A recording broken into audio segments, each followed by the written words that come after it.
부담이 좀 있어요. 이 할머니들이 과연 내 말을 알아듣겠는가.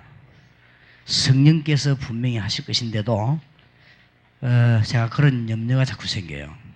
그런 불신앙이 없어야 되는데 어쩔 수 없이 자꾸 생기나요.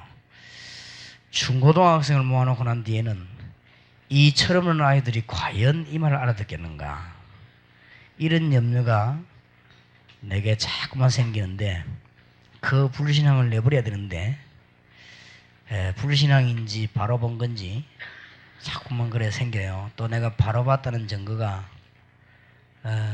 집회가 시작됐는데도 변소 가야로 왔다 갔다 하는 놈들이 있어요. 중고등학생들이. 그리고 통성기도 시기 놓았는데 나가는 놈도 있어요. 그러니까 과연 쟤들이 이 말씀을 들으러 왔겠는가, 이런 생각을 자꾸 하게 만들어요. 나로 하여금. 또 이제 성가대 자리 저런 데 앉아가지고, 저 높은 자리에 앉아가지고 다른 사람 다 보는 데서 얘기하고 노는 아이들도 있어요. 극소수지만은. 그래서 언제든지 저는 그 부담을 내버려야 되는데, 중고등부 설교하러 갈 때마다 항상 안 듣는 아이들이 있을 것이다. 여기에 대한 부담을 내가 안고, 그때부터는 내가 약간씩 과장을 하게 되고 거짓말을, 왜냐 애들 듣도록 만들려고 하니까.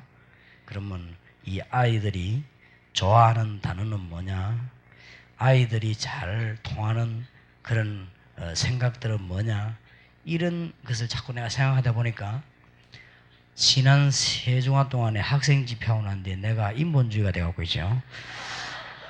나는 솔직히 있는 그대로를 말하는 사람인데 그게 잘 안 돼요. 왜냐, 솔직히 말하면 혹시 못 알아들을까 아닌가 싶어서 그랬습니다. 그래서 오늘 마지막 주간 3일 동안은 제가 그런 인본주의를 완전히 내버리고 여러분하고 아주 가슴에 있는 솔직한 대화와 우리 하나님 말씀 앞에서 우리 자신들을 내놓고 한 3일 동안 제일 하나님이 기뻐하시는 현 지구상 위에서 가장 영광스러운 그런 축복의 모임이 되기를 저는 확신하고 기대하면서 이 자리에 나왔습니다.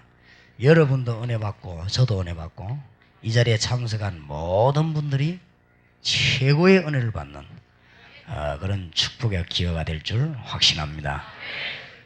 초대교회에 역사하신 주님은 지금도 역사하고 계시니까 그 증거를 보여줘야 되겠고, 다니엘을 사용하신 주님은 그 하나님은 졸지도 아니하시고 주무시지도 아니하시고, 사드락 메삭 아벳누고에게 응답 주신 주님은 지금도 피곤치도 아니하시고 곤비하지도 아니하시고, 무디와 물러라든지 피인이라든지 웨슬레를 사용하신 하나님은 지금도 똑같이 우리를 축복하셨고, 오히려 말세 때는 더 큰 응답을 우리에게 주시면서 우리를 부르고 계십니다. 그래서 한 3일 동안 여러분 일생의 가장 큰 축복의 문이 완전히 열려지기를 예수 이름으로 축원합니다. 그래서 오늘 저녁에는 여호수아 1장을 읽으면서 우리가 큰 은혜를 받아야 되겠습니다. 여호수아 1장입니다.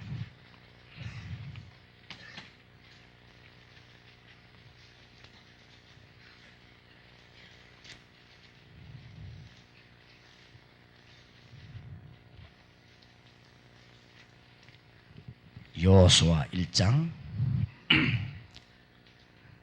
1절에서 9절까지를 저와 여러분이 한 절씩 교독하겠습니다.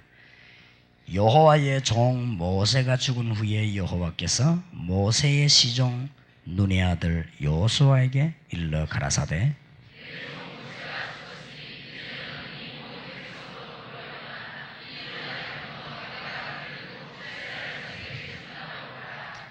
내가 모세에게 말한 바와 같이 무릇 너희 발바닥으로 밟는 것을 내가 다 너희에게 주었노니,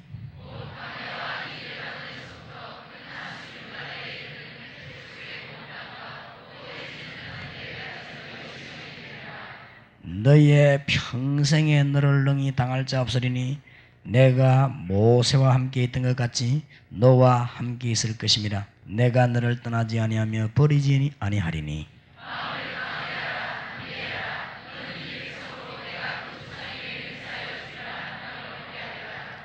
오직 너는 마음을 강하게 하고 극히 담대히 하여 나의 종 모세가 네게 명한 율법을 다 지켜 행하라고 좌로나 우로나 치우치지 말라. 그리하면 어디로 가든지 형통하리니.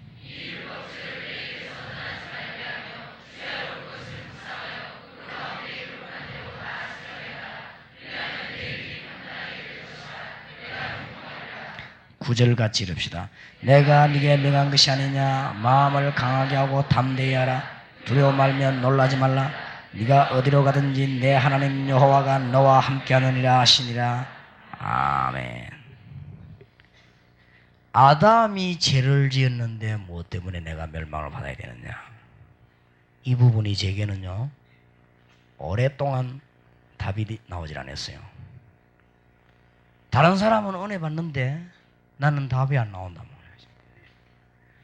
어떤 학생들은 청년들을 보니까 뭐 은혜 받고 손 들고 찬송도 부르고 하는데 나는 거기에 대한 내가 하나님의 자녀가 맞다. 정말 하나님은 살아계셔서 나를 자녀 삼으셨고 나는 구원받았구나. 이런 답이 내게 안 나온단 말이에요. 예수 그리스도께서 피를 흘리셨는데 무엇 때문에 내가 구원을 받는가? 2000년 전에 주님이 피 흘리셨는데 내가 구원받는단 말은 무슨 말인가? 이 부분이 내게는 도저히 이해가 안 됐대서요. 이상하다. 아담이 지은 죄인데 무엇 때문에 후손이 멸망을 받아야 되는가? 그럼 과연 나는 구원을 받았는가? 그래서 말이지 막 열심히 하는 사람 보면 믿음이 좋다 이렇게 하고 좀 열심히 안 하면 믿음이 없는 것처럼 보이니까 막 열심히 해보기도 하고 찬송 불러보기도 하고 나는 내 주위에 있는 청년들을 자세히 보니까요 막 찬양 나가가지고 길에서 말이요 양손을 두고 춤을 추면서 찬송 부르고 하더니 한 2년 지나고 나니까 교회도 안 다니는 거 보니까 역시 죄는 거짓말이었구나. 그러니까 죄도 사실은 내하고 비슷하구나. 죄는 용기만 있었을 뿐이지 나는 용기가 없을 뿐이지 비슷하구나. 이런 답을 나는 많이 얻었대서요. 교회 다니면서 장로님들이나 집사님들이나 신앙생활하는 사람들 내가 눈치를 가보니까 그분들도 내하고 비슷해요. 그래서 하나님이 살아 계시다는 것은 믿어지는데 내가 과연 구원을 받았냐. 이런 문제에 있어서 저는 너무나 오랫동안 방황을 했습니다. 내가 하나님의 자녀라는 사실을 알게 됐고 하나님의 축복을 알게 되었을 때 그때부터 참 기쁨이 왔고 그때부터 기도 응답의 문이 열려지게 된 것입니다. 그래서 저는 에베소 2장 8절 9절이 이해되는 거 있죠. 믿음으로 구원받는 것이 아니고 구원의 동기는 에베소 2장 8절에 보니까 은혜로 구원을 받아요. 하나님이 문을 다 열어놓고 구원받는 방법이 수단이 믿음이에요. 왜냐? 다른 것은 전혀 내놓을 만한 가치가 내게 없기 때문에 나는 믿음으로 구원을 받는 거예요. 내 행위는 구원을 받아내는데 전혀 가치가 없다는 걸 내가 알았을 때 믿음으로 구원을 받는 거구나. 무엇 때문에 그러면 아담이 지은 죄가 내게 멸망으로 들어왔단 말이냐. 왠고하면은 사단의 유혹에 의해 가지고 선악과 따먹은 것이 그렇게 큰 죄가 되느냐. 그러면 그게 왜 내 죄가 되느냐. 왜 그러면 나는 구원을 받았단 말인가. 이런 부분에 제가 심각한 고민들을 오랫동안 제가 했습니다. 그러다가 이 답이 나오는 그날에 그렇구나.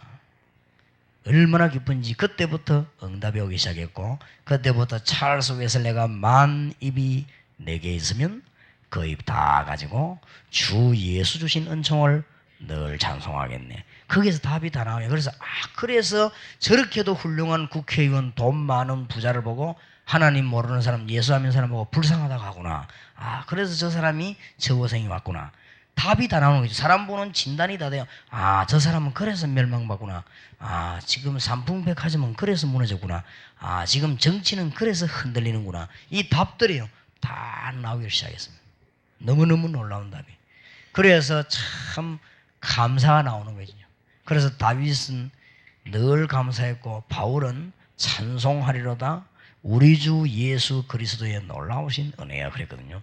그런데 말이요, 하나님이 그러면 말랐고 선악과는 만들었습니까? 안 만들면 될 것인데 그걸 만들어 놓고는 말이지 사람을 먹도록 만들어가지고 전능하신 하나님이 분명히 알았을 것인데 왜 저걸 만들었는가? 만들었으면 저 한쪽 구석에 놔두지 뭐 때문에 가운데 놔놓고 저래 먹도록 저래가지고 저렇게 하는가? 또 먹었으면 한 번쯤 봐주면 될 것인데 법에도 집행유예라고 있는데 한번 봐주면 될 것인데 저렇게 완전 멸망을 시키는 것인가? 지옥까지 가도록 만드는 것인가? 도대체 내가 이해가 안 되다가 아하, 선악과를 따먹었기 때문에 멸망을 받는 게 아니고 하나님이 따먹지 말라고 했는데 따먹었어요. 그래서 멸망을 받는. 그러면 왜 따먹었습니까? 요것 때문이죠. 그러면 선악과는 뭐냐? 멸망시키기 위한 것이 아니고 하나님과 아담과의 계약입니다. 이것을 따먹지 말아라. 그리고 하나님이 함께하는 증거를 보이기 위해서요, 계약을 세운 것입니다. 그때는 그게 계약입니다. 지금 우리에게 하나님의 말씀을 주었어요. 이게 계약입니다. 그래서 우리가 말씀 틀리게 하면 실패하잖아요. 그런 말씀인데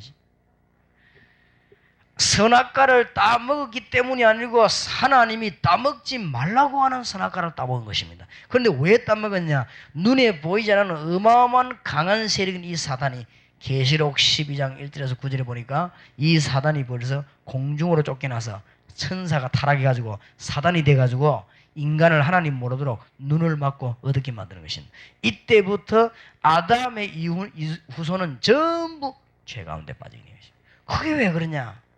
강호인 목사님은 아들을 1000명 낳아도 강시요. 왜냐? 그 아이가 전혀 잘한 공로 없이 강시가 돼요. 공로 없이. 왜냐? 강호인 목사 때문에. 강상구 강호인 목사 아들이에요. 예배 보는 데 들어가고 막 아이 눕히고 야 임마 하대면 그래도 강시라. 아무 공로 없이.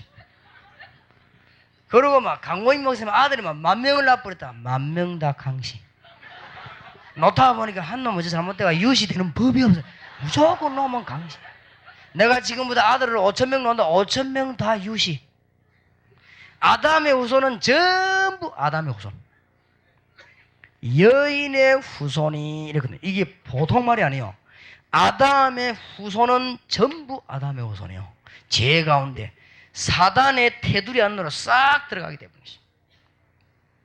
여기에 아담이 놓이게 된 것입니다. 여기에서는 10,000,000명을 낳아도 이 테두리 안에 있게 된 것입니다. 이것을 보고 원죄라고 합니다. 원죄. 여기에서 빠져나오는 걸 보고 구원이라고 합니다. 선행은 그 다음에 할 얘기입니다. 이 안에서는 선행 아무리 해도 소용이 없습니다. 그래서 알아야 됩니다. 노예가 딸 낳으면 그것도 노예, 노예가 아들 낳으면 그것도 노예, 노예가 손자 낳으면 그것도 노예, 죽을 때까지 노예, 팔아먹을 수도 있고 그래요. 그렇지요? 링컨 대통령 같은 사람이 나서갖고 노예 법을 없애버린 거예요. 그때부터는 나와도 노예가 안 되는 거예요. 무슨 말인 거 알겠습니까? 아담의 후손 가운데 사단의 법 아래 있는 사람은 전부 이 안에 다 있기 때문에 새 생명을 얻어야 되는 것입니다. 그래서 여기에서 빠져나올 길이 없어요. 인간은 연약하고 사단은 너무 강합니다. 그리고 인간은 사단으로 말미암아 죄에서 빠져나올 수가 없습니다. 그래서 인간은 하나님 떠나서 세상 가운데 육신으로 있을 수밖에 없는 것입니다. 이 육신은 사단에게 지배를 받고 죄 가운데 빠지게 되고 세상에 빠질 수밖에 없는 것입니다. 여기서 빠져나올 수 없게 된 것입니다. 그래서 우리 하나님께서 여기에서 우리를 바로 빠져나오도록 은혜를 베풀어 주셨습니다. 로마서 5장 8절에 우리가 아직 죄인되었을 때에, 그 말은 우리가 이 안에 빠져서 족보가 여기 있을 때 신분이 바뀌어버려야 되는데 이 안에 있을 때 그리스도께서 십자가에 죽으심으로 하나님이 우리에 대한 자기의 사랑을 확정하셨느니라. 무슨 말인지 알겠습니까? 우리의 힘이 도저히 필요 없습니다. 왜냐? 통하지 않아요. 늪에 빠진 사람이 몸부림을 치면 칠수록 자꾸 들어갑니다. 그렇지요. 늪에 빠진 사람은 그게 여러분 강 같은 데 보면 늪 있잖아요. 늪. 거기에 푹 빠지면 올라오지도 못해요. 힘으로 가지고 올라오면 허우적거리면 허우적거릴수록 밑으로 내려갑니다. 이거. 차라리 밑에가 아만 깊은 물이라도 바닥에 있는 거기서 밀고 올라오는데 그게 없으면 허우적거리다 자꾸 빠져들어가요. 이때 밖에서 네 힘으로 나와봐라.